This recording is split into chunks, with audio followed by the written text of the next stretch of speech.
Hello and welcome to Thinking Out Loud, the show where we explore the fascinating and hilarious world of critical thinking. I'm your host, Elmer. Now, have you ever found yourself saying something that, in the moment, sounded completely logical, but on second thought made absolutely no sense whatsoever? You're not alone. We all have those moments, and they're often a result of what we call thinking errors. Let's dive into an example. Picture this. You've just been scratched by your neighbor's cat, and suddenly you're convinced that all cats are evil. Or perhaps you're standing in front of a bountiful array of ice cream flavors, yet you feel you're forced to choose between chocolate or vanilla. Or maybe your favorite celebrity claims they've seen aliens, and now you're a firm believer in extraterrestrial life. These, my friends, are classic examples of thinking errors or fallacies. They're essentially little glitches in our reasoning that lead us to false or misleading conclusions. And while they might seem harmless, over time, they can seriously warp our perception of reality. But here's the fun part. There are dozens of different thinking errors out there, each more absurd than the last. Some are so ridiculous they're almost comical. So if you're ready for a wild ride through the quirks of the human mind, buckle up. We're about to embark on a journey through the most common and most hilarious thinking errors out there. But here's a word of caution. Once you start noticing these errors, you'll see them everywhere. In your own thoughts, in your friends' arguments, in political speeches, and yes, even in your favorite TV shows. But don't worry, recognizing these errors is the first step in avoiding them. So buckle up and get ready for a comedy of errors. Let's dive into the fascinating and often hilarious world of thinking errors and learn how to avoid them in our everyday lives. Stay tuned. The video cuts to a clip of a news report showing a politician giving a speech. Did you hear that? Our friend, the politician here, is attempting to sway the masses with a classic ploy, the appeal to authority.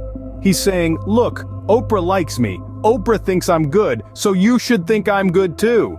Now don't get me wrong, I have nothing against Oprah. If she started a book club for cereal box labels, I'd probably join. But does her endorsement automatically make this politician the best candidate? Well, let's dive into this. The appeal to authority is a fallacy, where someone asserts a claim and backs it up by citing some authority figure who agrees with them.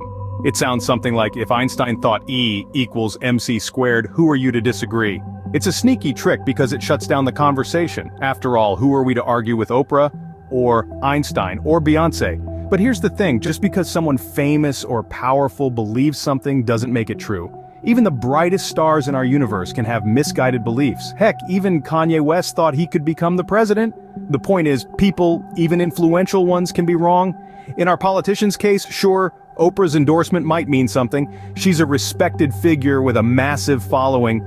But does that mean she's an expert on economic policies, healthcare reform, or foreign relations?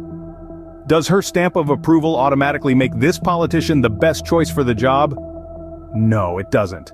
Because when we're deciding who to vote for, we need to look at the facts. What are the candidates' policies? What's their track record? Do they stand for the things we believe in? These are the questions we need to ask, not who does Oprah like? Here's another thing about the appeal to authority. It's a distraction. It shifts the focus from the argument to the person making the argument. It's like when you're in a debate and instead of addressing your points, the other person starts attacking your character. It's a diversion, a smokescreen, a magician's trick. And like all good tricks, once you see through it, you can't be fooled again. So the next time you hear someone say, well, Bill Gates said, or according to Elon Musk, remember, these folks are human too. They can make mistakes. They can have biases. Their word is not gospel. They are not the boss of what you should think or believe, because Oprah is not the boss of you. You are the boss of you. Let's explore this error further. Picture this, you're out shopping for a new high-tech gadget and the salesperson tells you, this is the best model on the market. Even Elon Musk uses it. Now, Elon Musk might be a genius in many ways, but unless he's personally tested every single model on the market, his endorsement doesn't really tell us much, does it? Or consider this. You're trying to decide whether to trust a certain news source and your friend says, of course it's reliable, even the president reads it every morning. Well, hold up a second. Just because a person of authority reads something, it doesn't automatically make it trustworthy. These are classic examples of the appeal to authority. It seems convincing on the surface because we're conditioned to respect and trust figures of authority. But here's the catch. Just because someone is an authority in one field, it doesn't make them an expert in all fields. Let's take our friend Elon Musk again. He might be a whiz at space exploration, but does that make him an authority on, say, baking the perfect souffle? Probably not. And even if he claims his souffle is out of this world, we'd be wise to question it. The appeal to authority can be subtly persuasive, and it's often used in advertising, politics, and even everyday conversations. But it's crucial to remember that authority does not equal truth. Even the most respected figures can be wrong, biased, or have their own agendas. So how do we avoid falling into this trap? The answer is simple. Think critically. Don't accept a claim just because someone influential made it. Instead, look at the evidence. Do your own research. Ask questions. Remember, it's okay to respect authority, but it's even more important to question it. Don't fall for the appeal to authority. Think for yourself and question the sources. Well, that was a fun exploration of the appeal to authority. We dove headfirst into the comical world of reasoning gone awry, where endorsements are mistaken for facts and the words of celebrities are treated as gospel. Remember, my friends, just because someone famous or influential says it, doesn't make it true. Always question, always probe, and never let the glitter of stardom blind you to the truth.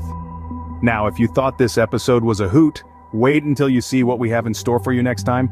We'll be tackling another amusing misstep in thinking, the hasty generalization. Ever heard someone make a sweeping statement based on a single incident? Well, you're in for a treat as we dissect this hilarious blunder in our next episode. And don't forget to tune in next time when we'll talk about another common and funny error, the hasty generalization. And that's it for today's episode of Thinking Out Loud. We've had a great time diving into the comedy of errors that is appeal to authority. It's always a hoot to see how we humans can sometimes trip over our own logic, isn't it? Remember, it's not about blindly accepting what someone says because they're famous or hold a position of authority. Nope, it's about evaluating the facts, considering the arguments, and not being afraid to ask questions, even if that someone is as fabulous as Oprah. We've all been there, haven't we? We've all had those moments where our brains just decide to take a little vacation and leave us saying something that, on reflection, is as logical as a $3 bill. But that's okay. That's part of what makes us human. And hopefully this little journey into the world of thinking errors has given you a giggle or two and maybe even made you think a bit more about how you think. If you've enjoyed our little expedition into the land of the illogical, why not hit that like button? Better yet, share this video with your friends so they too can enjoy a good laugh and learn a thing or two.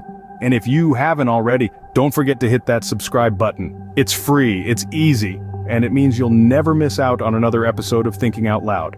Next time we'll be exploring another common thinking error, the hasty generalization. It's going to be a blast, so make sure you tune in. It's always good to keep our brains on their toes, and what better way than with a little humor. But for now it's time to wrap things up. As always, remember to think before you speak and try to keep those thinking errors to a minimum. Because let's face it, life's too short for bad logic. This is Elmer, signing off. Peace out.